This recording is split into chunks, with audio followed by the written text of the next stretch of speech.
பிரியாணினா யாருக்கு தாங்க பிடிக்காது. எனக்கு ஒரு வேளைக்கு 3 முறை கொடுத்தாலும் நான் நல்லா சாப்பிடுவேன். எனக்கு ஏற்ற மாதிரி என் ஹஸ்பண்ட் பிரியாணி பிரியாணி பிரியாணி பைத்தியம் அவர். ஸோ நாங்கள் வந்து எங்கே வாங்கினோன்னா மவுண்ட் ரோட்டில் நைட் பிரியாணி அப்படின்னு ஒரு இடத்துல தான் வாங்கியிருந்தோம். இவர் வந்து வீக்லி 2 டேஸ் தான் போடுவேன்னு சொன்னாங்க. அது மட்டன் பிரியாணி வேறு லெவல். இது பார்த்திங்கன்னா அப்படியே நெக்ஸ்ட் டே எடுத்த விலாக் தான். சீரக தண்ணி இப்போ ரெகுலராக குடிக்க ஆரம்பிச்சிருக்கேன். நல்லாவே வந்துட்டு முடி நல்லா ஷைனிங்காக இருக்குது. நீங்களும் ட்ரை பண்ணுங்கள். நான் கிட்டத்தட்ட ஒரு 45 டேஸ் குடிச்சிருக்கேன். அதுக்காக தான் சொல்கிறேன்.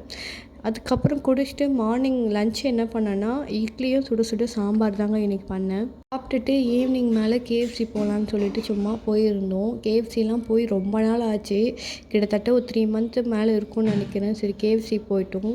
இப்போல்லாம் வீடியோ எடுத்து அப்லோட் பண்ணுறது பெரும் வேலையாக இருக்குது. என்னன்னே தெரில. நான் பிடிச்சி தான் பண்ணுறேன். சில டைமில் வந்து வீடியோலாம் எடுக்கணுமா, ஏன்னா நிறைய பேர் நம்மளே பார்க்குற மாதிரியே இருக்குது. ஸோ அதை யோசிச்சே சில வீடியோ வந்து எடுக்க முடியாமல் போயிடுது.